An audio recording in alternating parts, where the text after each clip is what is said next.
Okay, we're going to be talking about a section 1.10. And I want to talk about what liberties can we take when performing operations such as addition, subtraction, multiplication, and division. So these liberties are what we're going to call properties. For example, what would happen if we moved the numbers around? So let's see what happens when we move the numbers around. Let's consider when we're adding and we have 3 plus 4. And if we move the number around and put the 4 first, do we get the same value? Well, 3 plus 4 is 7 and 4 plus 3 is 7. So that checks out. We can move the numbers around when we're adding and it doesn't affect our result at all. What about when we're subtracting? Well, here I have 12 minus 4. Is that the same thing as 4 minus 12? Well, let's look at it. 12 minus 4 is 8. 4 minus 12 is a negative 8. So they are not equal, which means it does not check out. It will not work. You cannot move numbers around when you're subtracting. What about when you're multiplying? Here I have 5 times 2 and 2 times 5, which both sides give me 10, and that is a true statement. So it checks out that when you're multiplying numbers, you can move them around. What about division? Here we have 8 divided by 2 and 2 divided by 8. Well, 8 divided by 2 is 4, and think about this. 2 divided by 8 is the same thing as 2 eighths, which reduces down to 1/4. So 4 does not equal 1/4. So in division, it does not work. Well, the name of this property is called the commutative property of addition and multiplication, which means to move, to commute from one place to another. So again, you can only move numbers around when you're adding or multiplying, and we call this property the commutative property of multiplication and the commutative property of addition. Let's consider another situation with 3 numbers. So we will have to group and operate on 2 of them first. For example, here's 3 numbers, 5 plus 7 plus 2. We're adding. Now here, the first group, we're adding the first 2 numbers, 5 plus 7. Over here, we've regrouped and we're adding the 7 plus 2 first. Let's see what happens when we do that. 5 plus 7 is 12. 7 plus 2 is 9. 12 plus 2 is 14, and 5 plus 9 is 14. So we get a true statement. So that means that you can regroup numbers when you are adding. How about subtracting? Well, here we have 8 minus 5 minus 1. They've grouped the first 2 here and the last 2 here on this side. Let's see if we get a true statement. 8 minus 5 is 3. 5 minus 1 is 4. 3 minus 1 is 2. And 8 minus 4 is 4. So we do not get a true statement. So you cannot, it doesn't check out, you cannot regroup when you are subtracting numbers. What about multiplication? Well, here we have 2 times 3 times 4, 2 times 3 times 4. Here they're wanting you to do the first 2 because they've grouped them together. And here we were going to do the last 2 because they've grouped them together. And let's see what happens. 2 times 3 is 6. 3 times 4 is 12. 6 times 4 is 24. And 2 times 12 is 24. So if we're multiplying straight across, we can regroup, and it does check out to be true. We haven't changed the value any. Let's look at division. Here we have division. And let me fold that because you can't see it very well. All right, here we go. So here we have division. We have 12 divided by 6 divided by 2. Here we have 12 divided by 6 divided by 2, but here we're grouping these two first, and the other one we're grouping the first two. So let's look at it. 12 divided by 6 is 2. 6 divided by 2 is 3. 2 divided by 2 is 1, and 12 divided by 3 is 4. So division does not work. It doesn't check out. So you cannot regroup when you're dividing numbers. Now this property is called the associative property of addition and multiplication, again, because those are the only two times you can do it.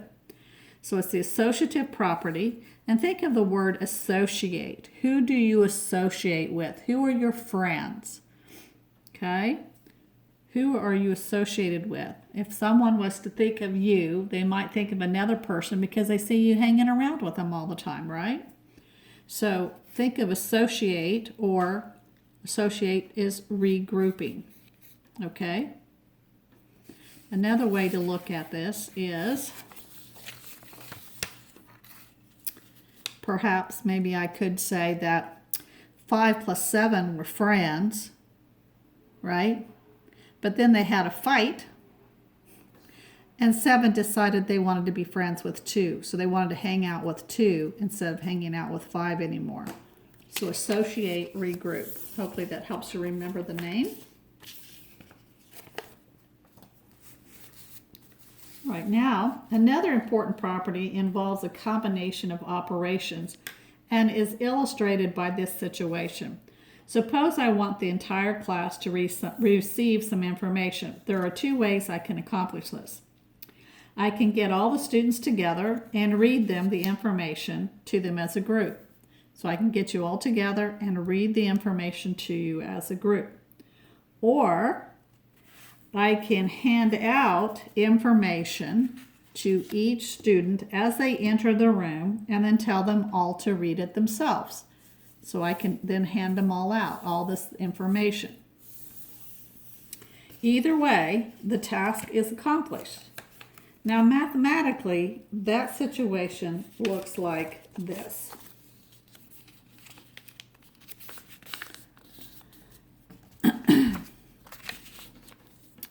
All right, so mathematically it looks like this. Let's look at the first situation, okay?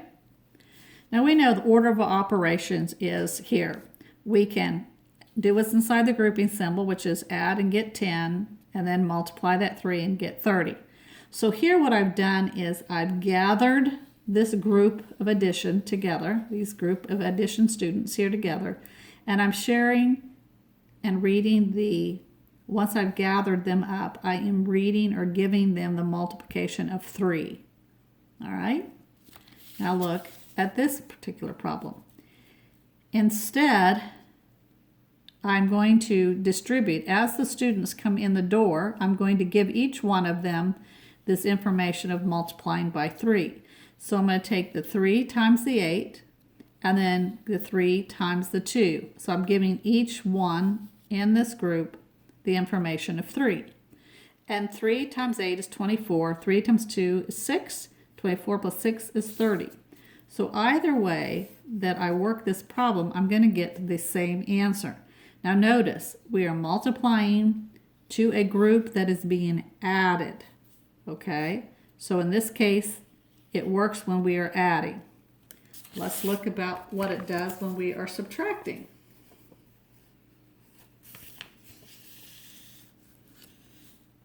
All right, so here we have a group that is subtracting.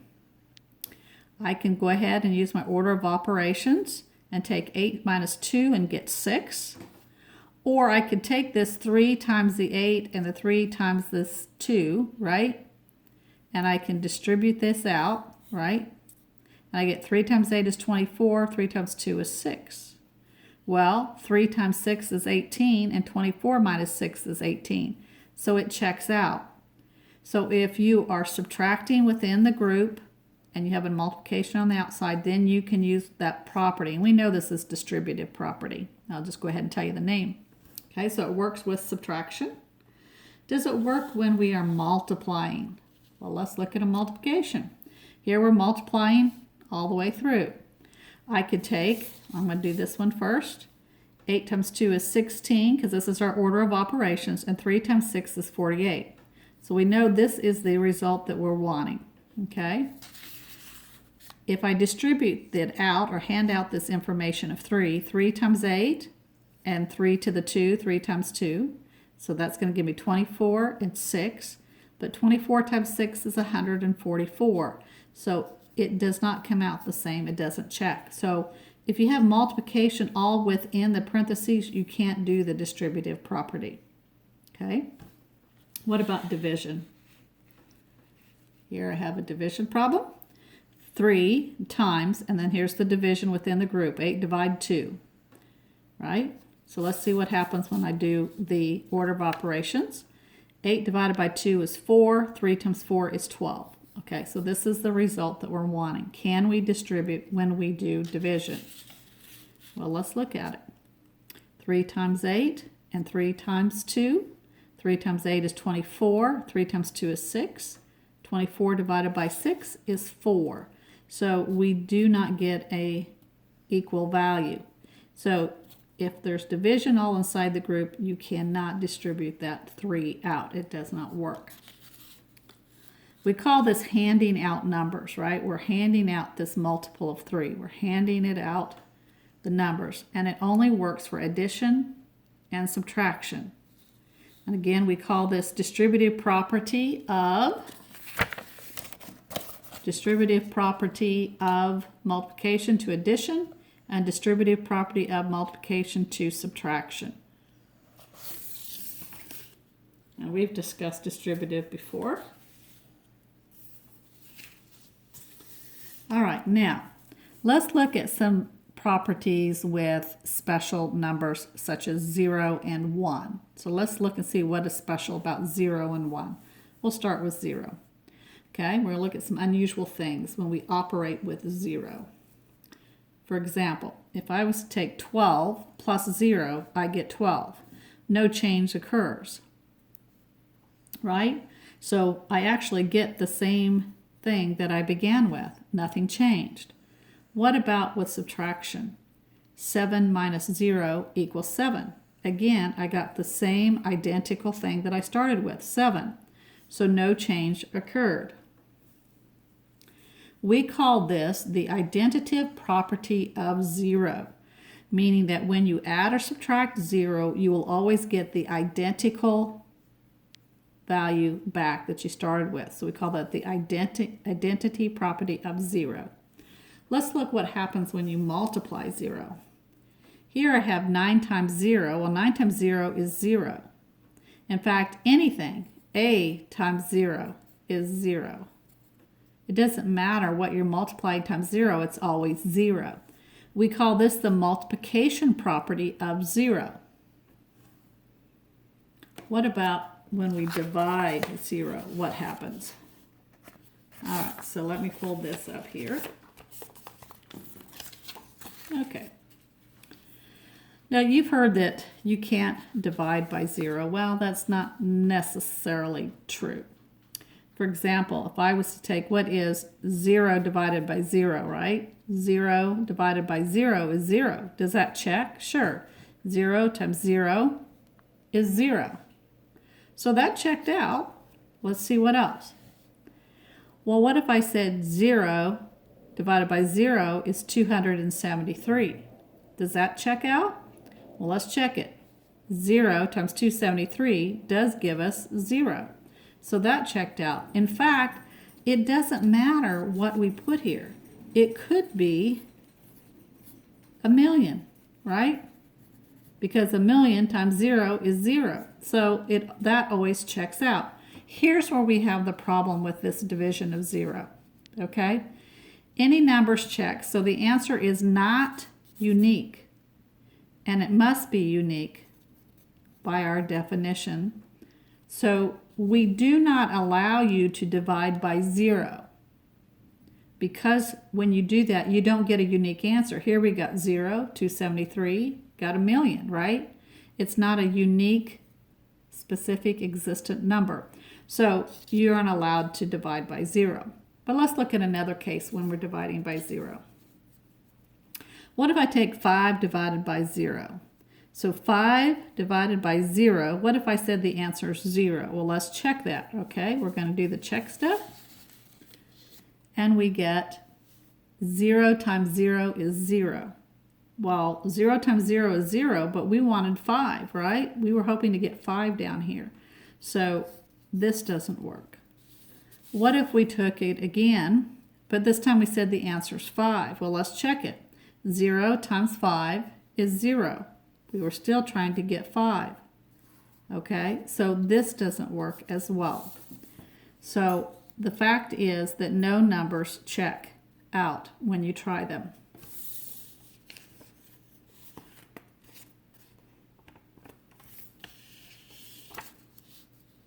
So this is a special case. Dividing by 0 is meaningless and therefore not allowed. Remember, a denominator in a fraction cannot be 0 because 5 divided by 0, you can't divide by 0. 10 divided by 0, you can't divide by 0. Or x divided by 0, you can't divide by 0. Because of this property, it's not allowed. In fact, we would say it's undefined, but we'll talk about that at a later date. All right, let's look at another situation. If I had 13 minus 13, so the same number minus itself, I get 0. Now I can change the subtraction to addition, right, by adding the opposite. So now I have a positive 13 plus a negative 13. So I'm adding the opposites and I still get 0. Okay? So basically, any number that you add to its inverse, meaning the opposite, will always give you 0. This property is called the additive inverse because you are adding inverses or opposites, a positive 13 and a negative 13. So they call that the additive inverse property, and you will always get 0.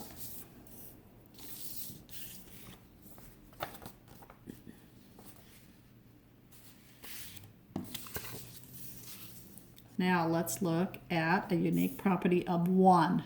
What happens with the number 1? Well, if I take a number and multiply it times 1, I get 7.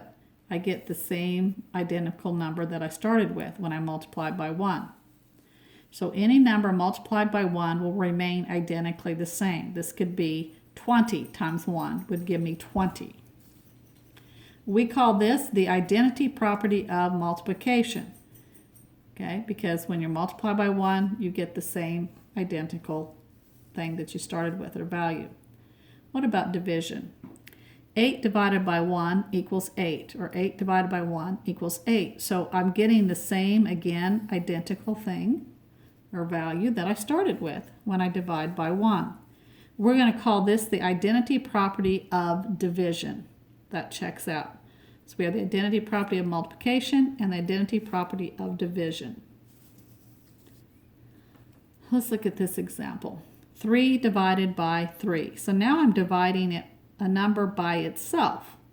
Well, 3 divided by 3 is 1. Another way to look at that, remember our rule in division. When you have 3 divided by 3, you can change it to multiplication and invert or find the reciprocal of 3. This is the same thing as like 3 over 1. So if I invert this and make it a reciprocal, I get 1/3. If I multiply straight across, I end up with 3 over 3 equals 1.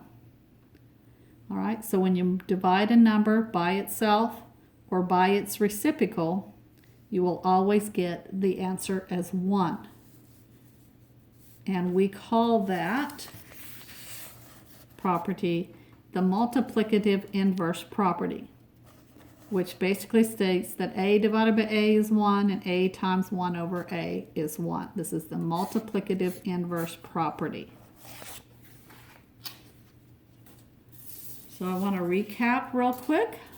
For 0, we have identity for addition, meaning you can add 0 and you still get the same identical number. Identity for subtraction, you can subtract by 0 and you still get the same identity number. You have the multiplication for 0. You can multiply by 0 and you always get 0. And division is not allowed. We talked about that. And the last one is the additive inverse. So you can add opposites and you always get 0. So those are the 5 properties for 0. And for 1, we have the identity property of multiplication. When you multiply y1, you always get the identical answer. Identity property of division. When you divide by 1, you still get the same identical answer. And then you have the multiplicative inverse, saying that if you divide by itself, you get 1, or if you multiply by its reciprocal, you get 1. So those are the special cases for 0 and 1. You will find on page 42, table H, you're going to find all these properties in a nice little chart for you. All right.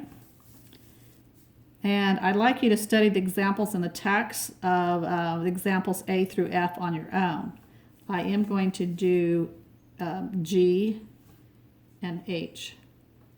So let's look at the first one. We're on page 42, example 1.10G. It says identify the property used. So they're wanting you to name the property that's being used.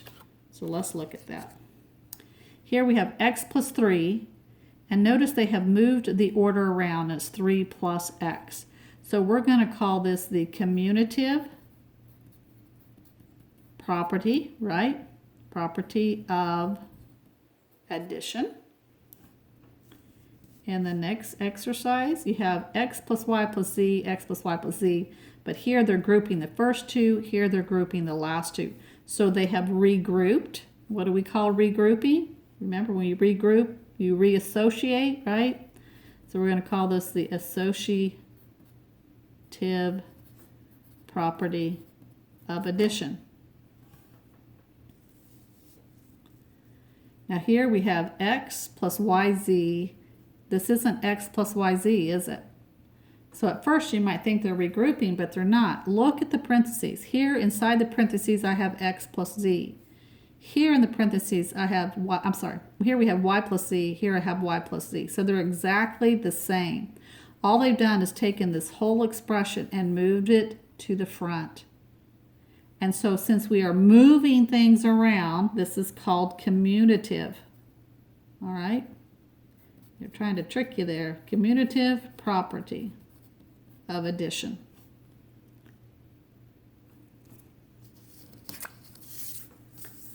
All right, and let's look at the next one. How'd they go from here to here? Well, if you take 3x times x, we get 3x squared, and 3x times 5 gives me 15x. So what they're doing is they are distributing, so distributive property with multiplication of addition, right? So distributive property. Let's look at this one. Here we have 3x in parentheses times 2x. Here we have the 2x in parentheses times 3x. Notice the 2x is still in parentheses, so we haven't applied associative. We haven't regrouped.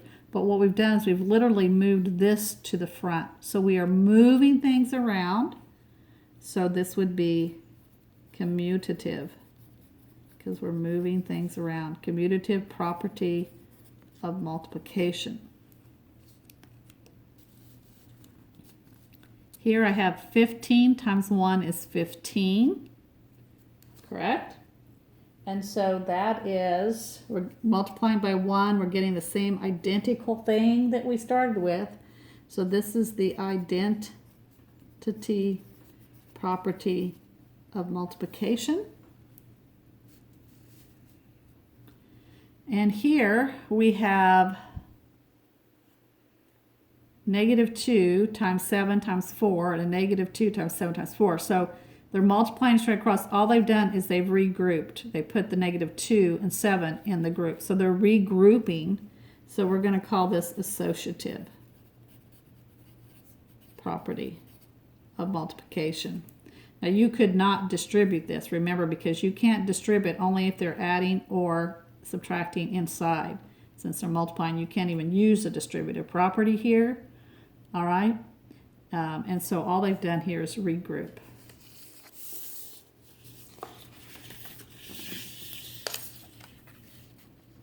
Okay, so then next we have exercise 1.10H. It says use the indicated property to manipulate the expression.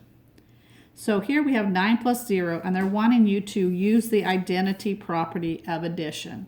Well, the identity property of addition says that when you add 0, you always get the same identical number back. So I have now just indicated that. This one, they said use the associative property. Remember, associative means to regroup. So really what they're wanting me to do is regroup. Keep it in the same order. I'm just regrouping. So I now have applied the associative property.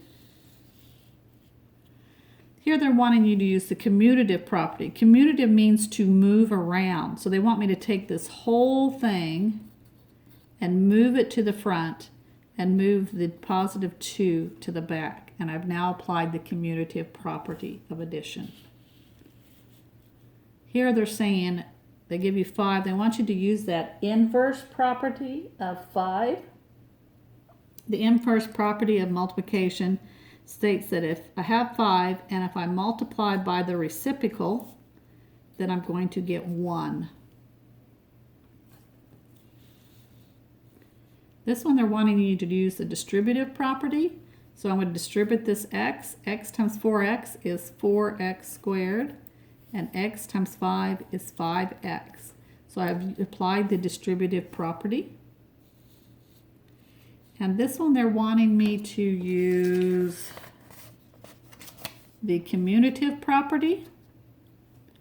Commutative means what? To move around. I can't distribute here, okay, because it's multiplying. So they want me to take this whole thing, this 5x times 6, because I'm not regrouping. I'm literally moving it to the front and putting the 2 in the back. That is the commutative property. And the last one here is they want you to use the associative property. Associative means to regroup. So I'm going to regroup the first 2 numbers. And I have now applied that. Again, you'll use the, do the problems with the blue icons.